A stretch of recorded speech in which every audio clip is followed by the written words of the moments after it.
सृष्टि बचपन से ही दिखने में सुंदर नहीं थी, लेकिन अमीर बाप की बेटी सृष्टि पर उसकी माँ जान छिड़कती। मेरी बेटी कितनी प्यारी है। भगवान सबको सृष्टि जैसी बेटी दे। सृष्टि धीरे धीरे बड़ी होती है। एक दिन सृष्टि की सहेली कहती है, तू दिखने में कितनी अजीब सी है, लेकिन मैं जानती हूँ हम सब में सबसे अच्छी शादी तो तेरी ही होगी। तेरे पापा अमीर जो हैं। और बता नहीं सकते यार, दहेज तो हर कोई देता है, ये क्या ज्यादा ले जाएगी अपने पति के लिए? अरे बड़े शहर में कोठी है इसके पापा की। अरे पापा की है ना, कौन सी इसकी है? इसकी होती तब तो कोई भी लड़का इससे शादी कर लेता। अरे पापा की मतलब पापा की है तो मेरी ही है ना। किसने कहा? अब तेरी तो तब होगी ना जब तेरा भाई ना हो। वैसे भी शादी के बाद सारी प्रॉपर्टी भाई के नाम होती है। सृष्टि समझ जाती है कि उसे किसी भी हालत में माँ बाप की सारी प्रॉपर्टी को अपने नाम करना है, लेकिन कैसे? एक दिन सृष्टि का भाई शीनू कहता है, बहन क्या कर रही है? तुझसे एक बात करनी है। अरे हाँ हाँ करना, मैं तो तेरी बहन हूँ। बहन मेरी लाइफ में ना एक लड़की है, बहुत अच्छी है। मैं सोच रहा हूँ माँ और पापा से बात करूँ शादी के लिए। सृष्टि को समझ में आ जाता है कि भाई की शादी होते ही भाभी उसे एक दिन भी घर में बर्दाश्त नहीं करेगी। आ, क्या बात है भाई, बताना कौन है वो? यार वो बहुत अच्छी लड़की है, पढ़ी लिखी है, मेरे साथ जॉब भी करती है। बस एक प्रॉब्लम है। हाँ, प्रॉब्लम? क्या प्रॉब्लम है भाई? यार वो शादीशुदा है, लेकिन उसके पति ने उसे सिर्फ इसलिए छोड़ दिया क्योंकि उसके माँ बाप दहेज नहीं दे पाए।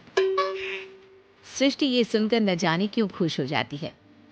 अरे भाई तो क्या हुआ, लड़की तुझे तो पसंद है ना। शीनू को लगता है कि बहन उसे समझ रही है।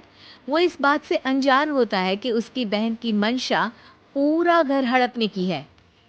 सृष्टि अपनी माँ से कहती है, मम्मी मुझे तो बहुत चिंता है, पता है शीनू क्या कर रहा है? अरे क्या कर रहा है, वो तो काम पर जाता है और वापस घर आता है।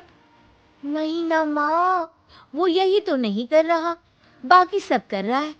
आपको पता है उससे प्यार है, और वो भी एक शादीशुदा लड़की से। ये क्या हो गया? मैं सोसाइटी में क्या मुंह दिखाऊंगी? अरे तेरे पापा तो यही कहेंगे कि मैंने ही उसे बिगाड़ दिया है। माँ देखो, मेरी बात मानो, पापा पर भी विश्वास करने की जरूरत नहीं है। अब आप ही बताओ, पापा इतनी देर घर के बाहर रहते हैं क्यों, बोलो? अरे बेटा वो तो नौकरी करते हैं ना। तू बहुत भोली है माँ। पापा का ऑफिस तो 7 बजे खत्म हो जाता है, लेकिन देखो कितनी देर से आते हैं। अरे नहीं नहीं बेटा, ऐसी कोई बात नहीं है। सृष्टि माँ को एक औरत से बात करते पिता की फोटो दिखाती है। देखो माँ, कैसे हैं पापा? मैं ना कहती थी कि पापा सही नहीं है। मैं तेरे पापा से बात करूंगी, दे फोटो मुझे। ओ माँ, वो तो डिलीट हो गई। लेकिन चल, तूने तो देख लिया ना, पापा से बाद में बात कर लेना। और हाँ, मेरा नाम बिल्कुल मत लेना, हाँ माँ।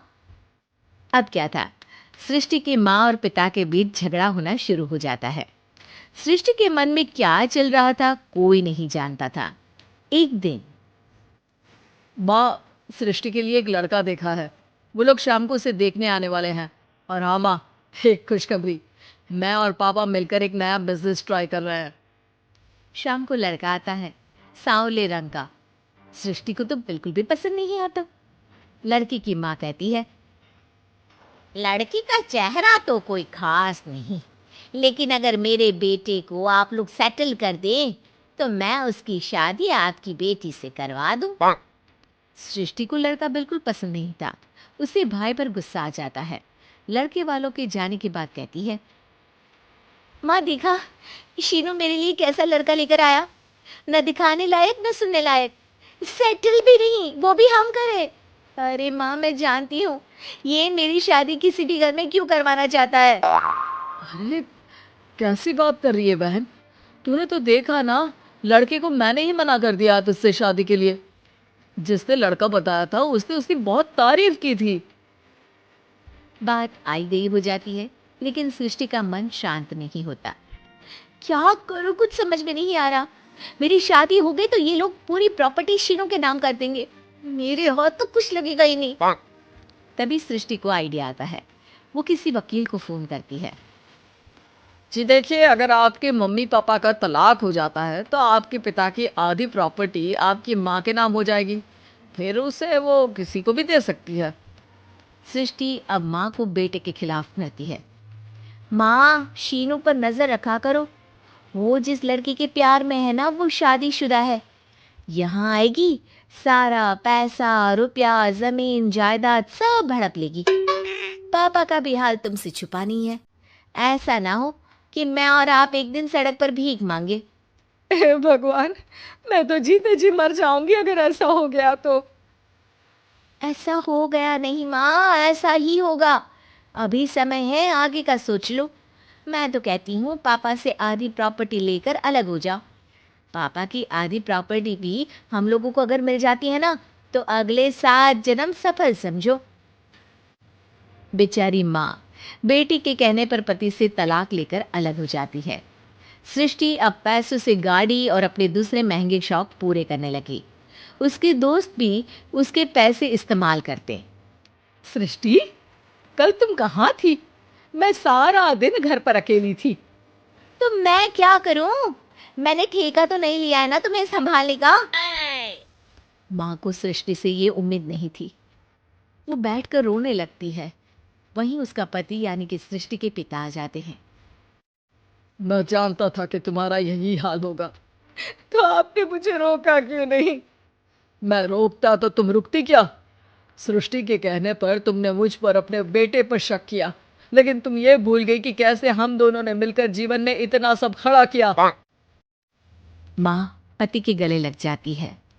मुझे माफ कर दीजिए, मैंने आपकी कमाई का एक बड़ा हिस्सा गवा दिया।